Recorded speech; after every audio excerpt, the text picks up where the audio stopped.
সবাইকে প্রীতি ও শুভেচ্ছা। ইউটিউব চ্যানেল ভয়েস অফ জার্নালের পক্ষ থেকে ইউটিউব চ্যানেল ভয়েস অফ জার্নালকে লাইক, শেয়ার, কমেন্ট ও সাবস্ক্রাইব করে আমাদের পাশে থাকুন। আমি সাংবাদিক আব্দুল সাত্তার আছি। আজকে বঙ্গবীর কাদের সিদ্দিকী একটা প্রোগ্রামে বলেছেন যে ডক্টর ইউনূস সাহেব, আপনার খুব ভালো মনে হয়েছিল, কিন্তু আপনি ভালো করছেন না। ফেব্রুয়ারির মধ্যেই আপনি নির্বাচন দিয়ে বিদায় নেবেন, না হলে গত স্বৈরাচার সরকারের চাইতেও 10 গুণ অবস্থা খারাপ হবে। বঙ্গবীর কাদের সিদ্দিকী একজন মুক্তিযুদ্ধের রণাঙ্গনের সেই যোদ্ধা, গেরিলা যোদ্ধা।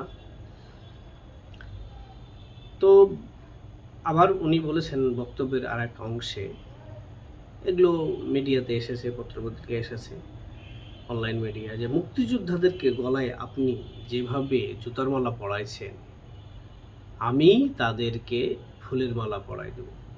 আর যারা যারা মুক্তিযোদ্ধাদের গলাতে জুতার মালা দিয়েছেন, তাদেরকেও একেবারে যত নিম্নমানের নিকৃষ্ট মানের কিছু থেকে থাকে সেগুলো দিয়েও আমরা দেব।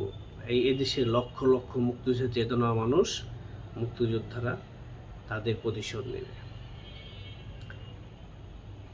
এখন বিষয় হলো, এই যে বাংলাদেশটাকে নিয়ে এখন যে একটা অশনি সংকেত দেখা যাচ্ছে, বাংলাদেশকে নিয়ে আগামীর ভবিষ্যৎ নির্বাচন হবে কি না, আবার ইনক্লুসিভ পথে হাঁটবে কিনা গভর্নমেন্ট, না একটা যেন তেন ফেব্রুয়ারি মাসে যে লন্ডন বৈঠক, বিএনপির ভারপ্রাপ্ত চেয়ারপারসন, ভারপ্রাপ্ত চেয়ারম্যান জনাব তারেক রহমানের সাথে যে কমিটমেন্ট, সে কারণে একটা ফেব্রুয়ারিতে ভোট দিয়ে তিনি এক্সিট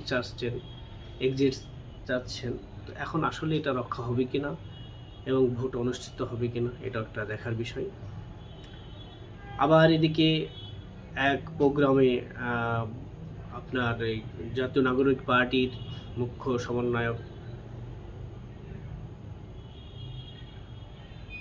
হাসনাত আবদুল্লাহ বলেছেন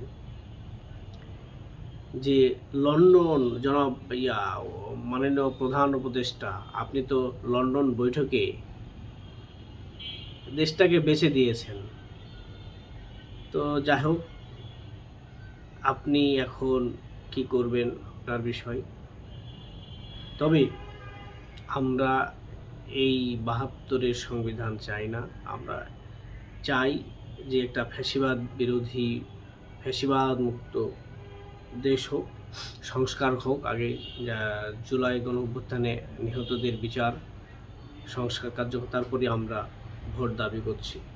এখন তো এটা না করলে আরেকটা গণঅভ্যুত্থানের পথে হাঁটবে, এরকমও হুমকি দিয়েছেন হাসনাত আবদুল্লাহ।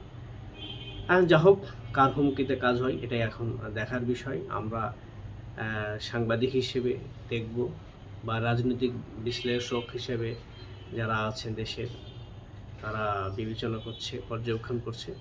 তো যাই হোক, আমরা এখানে আজকের মতো শেষ করছি। সবাইকে ধন্যবাদ।